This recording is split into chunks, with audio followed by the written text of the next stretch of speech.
Salut les gars, bienvenue pour un nouveau live. Je suis archi content parce que voilà, les spoils sont sortis. Ça faisait longtemps qu'on n'avait pas fait un live sur One Piece. Bon, on avait fait des petits lives, React, machin chose et tout, mais là, c'est des nouvelles infos. L'aventure continue et je suis plutôt satisfait de ce qu'on a, hein. On a encore quelques petites théories validées. J'ai pas tout lu. On va détailler tout ça, analyser tout ça en détail. Donc aujourd'hui, c'est un petit live. Ça va pas être très très long et on va juste regarder les derniers spoils qui sont sortis. Je crois même, si je me trompe pas, qu'il y a il y a des informations supplémentaires, je dirais même complémentaires aux informations qui sont sorties. Donc on va voir tout ça ensemble, donc ça va être pas mal, je pense, j'ai trop hâte. Donc voilà les gars. N'hésitez pas d'ailleurs à, comme d'habitude, je vais faire mon petit auto-promo, les gars, vous connaissez, hein, vous êtes habitués à force. Donc, pour la team YouTube, les gars, il y a la petite souscription. Si vous voulez participer de manière financière au développement de la chaîne, n'hésitez pas. Ça coûte 3,99. Il y a du contenu en avance, du contenu exclusif, des badges, des emojis qui sont sympas en plus, et les commentaires qui sont mis en avant. Donc voilà, il y a plein de trucs, n'hésitez pas. Et même sans ça, si vous voulez participer au développement de la chaîne, mais que vous n'avez pas envie de payer ou quoi que ce soit, juste le petit like, le petit follow, le petit commentaire pour aider au référencement et aider l'algorithme à nous mettre en avant. N'hésitez pas les gars, parce que c'est ce qui aide le plus la chaîne actuellement. Donc voilà, comme d'habitude, vous connaissez. Et sinon, il y a le Twitter, le Discord, on en parlera tout à l'heure. D'ailleurs, on va aller sur Discord et je vous montrerai directement. Donc voilà, je pense que c'est le bon moment pour débuter cette petite analyse, les gars. J'espère que vous êtes prêts. Donc c'est parti. Voilà, et je vais juste faire ça. Je crois que c'est ça. Je sais pas si ça peut le faire. Je sais pas si ça le fait ou pas. Ok, on verra. Non, en fait, je me suis trompé. J'ai pas.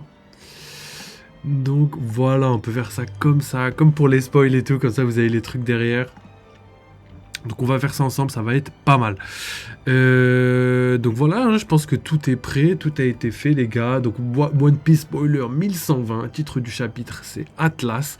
Donc voilà, je pense qu'il y aura beaucoup de révélations par rapport à ce qu'on avait dit la semaine dernière, par rapport à, même avant la semaine dernière même, par rapport à plein de choses qu'on avait théorisées et qui semble vraiment, mais quand je dis vraiment se concrétiser, je suis archi content de la suite des événements par rapport à One Piece.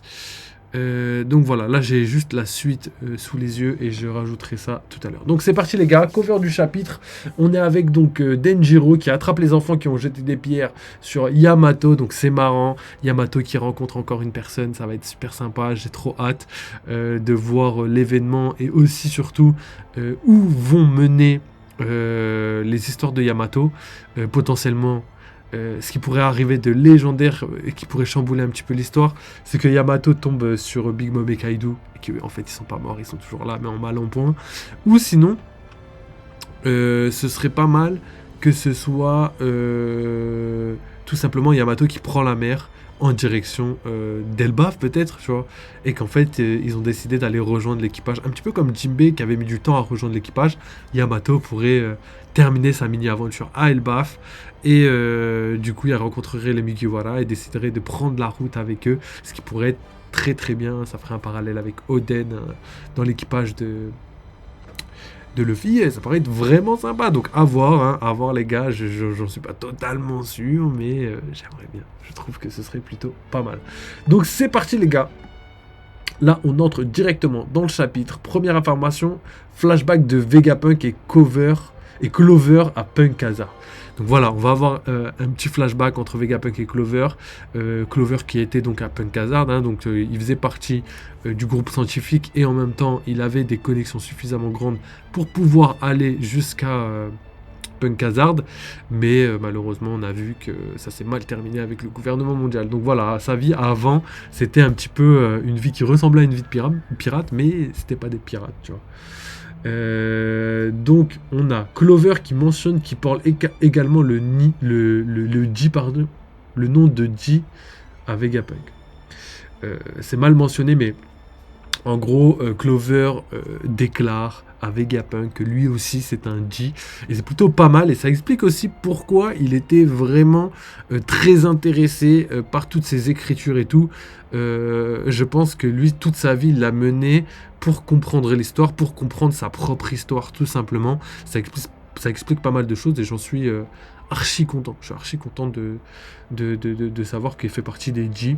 Donc voilà, les G ont quand même des personnes de grandes différences. Hein. C'est pas juste des personnes très très fortes ou qui sont issues d'une lignée. C'est juste qu'ils partagent quelque chose en commun dont on ne connaît pas réellement la finalité. En tout cas pour l'instant. J'espère que plus tard, avec un peu de chance, on aura des informations par rapport à ça. Mais on verra bien. Information suivante, de retour au présent, Atlas arrive au Sunny et confronte Nejuro pour qu'il laisse le Sunny s'échapper. Donc là, j'ai énormément de choses à vous dire, les gars. Donc déjà, vous connaissiez ma théorie. On va récapituler les informations qu'on avait dit précédemment. Très très vite. On avait dit que au fur et à mesure de l'événement et de l'évolution des événements d'Egghead, on avait très clairement vu qu'il y avait énormément de Vegapunk qui mourait tout simplement, qui était en train de mourir. On a le Stella qui est mort, je crois que c'est celui qui a le plus choqué, mais bien avant il y a eu Pythagoras, et aussi comment il s'appelle, Shaka, voilà, pardon.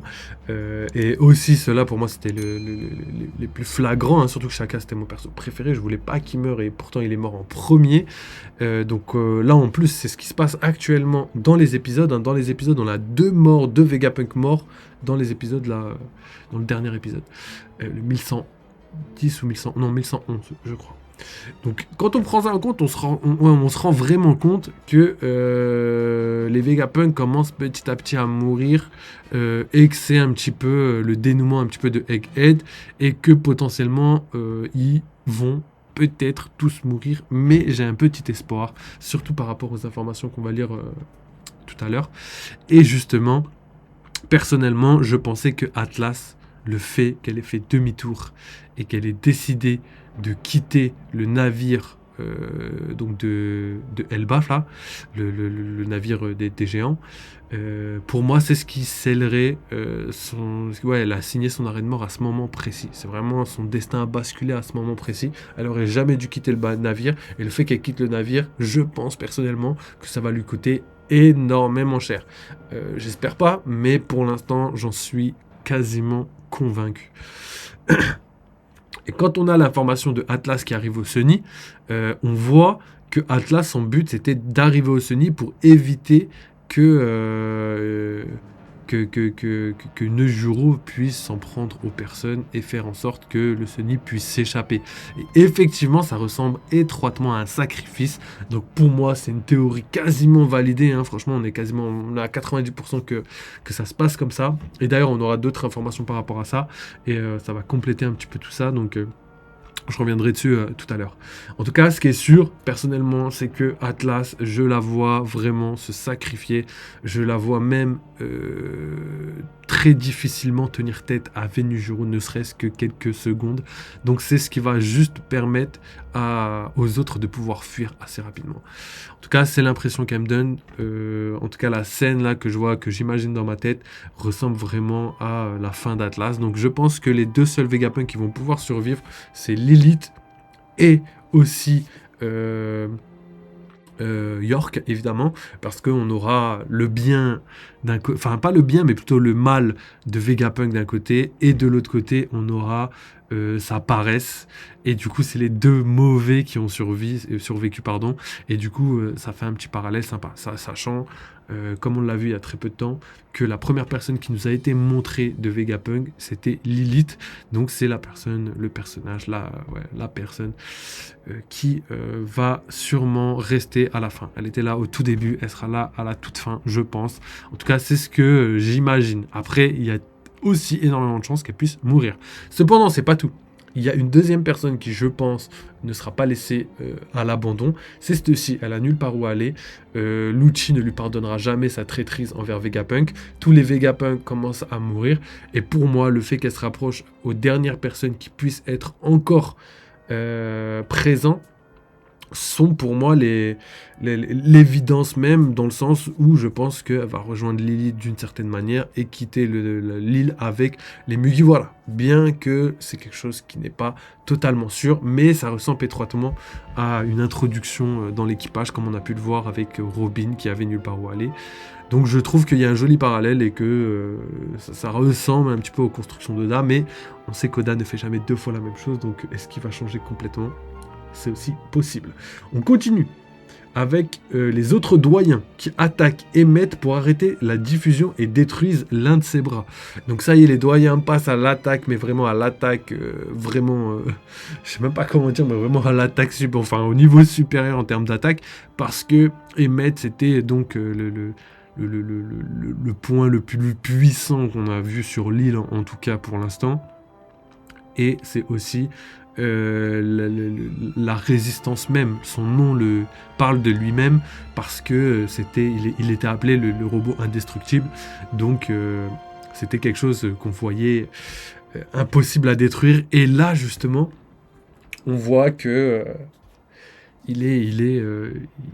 il commence à être détruit. Donc on voit que là, il y a une puissance, il y a vraiment une hiérarchie qui a été mise en place, il y a vraiment le côté doyen qui a été mis en avant, mais vraiment en termes d'analyse pure, hein, pas de théorie ou quoi. Il y a vraiment les doyens qui ont été vraiment mis en avant par rapport à ça, parce que eux aussi sont d'un côté indestructibles, et quand ils s'affrontent, on voit qu'il y a quelqu'un qui est réellement indestructible, et l'autre qui n'est pas indestructible. C'est vrai qu'il y a pas mal de mensonges sur l'île d'Egghead, comme par exemple Vegapunk qui a dit au début de l'île je vais sûrement mourir très prochainement, et c'est quelque chose qui peut être interprété comme un mensonge parce que au final il n'est pas réellement mort, et il ne peut pas mourir en tout cas juste comme un homme lambda, c'est à dire que pour le tuer il faut vraiment détruire son cerveau, etc., et là il vit encore, mais en fait il a perdu la manière dont on vit normalement. Là, il est enfermé dans un bocal, tout seul avec ses pensées. On ne sait pas trop comment la conscience se développe. Même Mars se posait la question d'ailleurs. Donc, c'est ce côté mensonge que je vois un petit peu dans le robot géant qui était censé être indestructible et qui, potentiellement, petit à petit, commence à être détruit. Et là, en fait, moi, j'étais plutôt du côté où le robot pourrait quitter l'île, qu'il avait des choses à raconter, qu'il avait une mission à accomplir. Et là, le problème, c'est que la phrase, là, ça dit tout le contraire. Le moment est... Donc là, c'est la phrase suivante, on va la lire après. Mais c'était juste pour vous dire que, pour moi, le robot, ça va être compliqué qu'il puisse survivre à partir de maintenant à cause de cette phrase. Parce que, justement, je vous la lis. Emmet dit que le moment est venu et qu'il va donc utiliser ça. Et là, le problème, c'est vraiment que la mission, comme je le disais, je l'avais déjà dit dans une précédente vidéo, pour moi il allait survivre parce qu'il avait une mission. Et le seul moyen pour qu'il puisse mourir sur l'île et se sacrifier, par exemple pour sauver les Mugiwara, c'est qu'au final, il accomplit sa mission là tout de suite. C'est-à-dire que la mission que Joey Boy lui a transmise, les paroles qu'ils ont échangées et tout, il fallait qu'il le fasse maintenant pour pouvoir tout simplement... mourir, en tout cas en termes scénaristiques, c'est-à-dire l'intérêt scénaristique du robot par rapport à son lien avec Joey Boy devait rester intègre, en tout cas au niveau de son intégrité, il devait rester vivant et capable d'accomplir sa destinée parce que c'est son intérêt scénaristique. On peut pas faire venir un personnage, en tout cas ça ressemble pas du tout à Oda, faire venir un personnage qui a une mission et au final il l'accomplit pas, et qu'au final ce personnage n'est servi à strictement rien, parce que là, à part vraiment donner quelques secondes au Mugiwara, ça aura pas été utile de ramener un robot antique de 800 ans. N'importe qui aurait pu faire le taf à sa place. Enfin, quand je dis n'importe qui, vous me comprenez. Je veux dire, gagner quelques secondes, c'est beaucoup plus facile. Et il n'y a pas besoin de ramener quelqu'un de 800 ans pour faire ceci. Et du coup, là, quand on voit cette phrase où il dit qu'il va utiliser ça, et ça ressemble vraiment à ce que Joey Boy a dit. Un jour, ta mission sera d'utiliser ça ou de faire ça, tu vois. Donc là, je pense sincèrement, en plus, il a perdu un bras. Ça m'inquiète un petit peu. Donc je pense qu'il va se sacrifier. Potentiellement, la petite théorie que je vous avais dit par rapport à sa mission, c'est-à-dire de récupérer le bateau des Mugiwara, de le porter dans ses bras et de l'envoyer, est toujours d'actualité. Mais là déjà, il a un bras en moins. Donc effectivement, un seul bras le suffira. Mais vous commencez à comprendre que la fuite complète de l'île, ça va être compliqué pour le robot et qu'il y a moyen que voilà il se sacrifie, qu'après il se jette dans l'océan puis qu'il meurt au fin fond de l'océan et puis ça ferait un parallèle avec le fait que il vient du siècle oublié, son but c'était d'empêcher l'océan de mourir et au final il a fini au milieu de l'océan, etc., etc. Donc voilà, ça c'est quelque chose qui est très probable et j'espère sincèrement que ça se passera pas comme ça, mais en tout cas là malheureusement l'analyse, en tout cas le fondamental, va dans ce sens-là, malheureusement. Mais on verra peut-être que il y a des nuances, peut-être Oda va pas le tuer, on sait pas. En tout cas, on a vu qu'Oda était très très là au niveau des morts, là il y allait, il y est pas allé de main morte là. Là, je pense que ça y est, tout le monde doit être content. Là, tous ceux qui voulaient absolument des morts, machin, chose et tout, bah voilà, hein, vous êtes servis, les gars. Et pour moi, ça donne pas plus ou moins d'importance à l'arc, hein. Il serait vivant, ça changerait pas grand-chose. Et le fait qu'il soit mort, ça n'a pas impacté. Je sais que les gens veulent des morts comme Barbe Blanche, mais bon, Oda, il veut pas tuer ses meilleurs persos parce que il en a besoin encore. Ils ont des missions à accomplir. Et je trouve ça hyper bien écrit de sa part. Donc voilà, on clôt la parenthèse, mais tout ça pour dire que Emmett, malheureusement, au vu de ce qu'il a dit, au vu de la phrase qu'il a dit, ça ressemble d'ailleurs à l'incident de Egghead. Parce que je l'ai pas mentionné sur Twitter et tout, je veux la mettre là, j'avais oublié. Mais il y a l'éditeur qui a pris la parole par rapport à ce qui était en train de se passer à Egghead. Tout le monde parlait du dénouement. Je crois qu'il a dit quelque chose du genre tout le monde parlait du dénouement, tout le monde parlait du message de Vegapunk et tout. Mais en fait, le pire reste encore à venir. Enfin, le plus important, je pense pas qu'il parlait du pire, mais c'est plutôt moi qui l'ai interprété comme ça. Et ça veut dire que l'incident de Egghead n'est pas encore ça. Même si ça doit être, en fait, l'incident doit englober un peu tout ce qui s'est passé sur l'île, la destruction, Tenryubito, Luffy, Empereur, Gorosei, etc., etc., Marine, Buster Call, tout ce que vous voulez. Ça doit englober tout ça, mais il reste encore un dernier incident qui va, je pense, faire trembler le monde. Et je pense que cet incident, le plus gros, n'est pas encore arrivé, même si on avait réellement l'impression que c'était arrivé. Et je pense que cet incident pourrait avoir un lien avec Emmet, avec la mission qu'il a encore, et avec les Gorosei. Je sais pas s'il va pouvoir en tuer un ou quelque chose comme ça, ce qui m'étonnerait très très fort, mais ce qui n'est tout à fait pas impossible. Donc gardez bien ça en tête, parce que là, ce qu'il va faire, peut-être que c'est quelque chose qui a un rapport avec le siècle oublié, peut-être que c'est quelque chose qui pourrait faire entre guillemets du mal au Gorosei. Donc voilà, j'ai trop hâte. D'ailleurs, la corne, on saura dans ce chapitre-là si la corne de Walkyrie a repoussé. J'ai tellement hâte.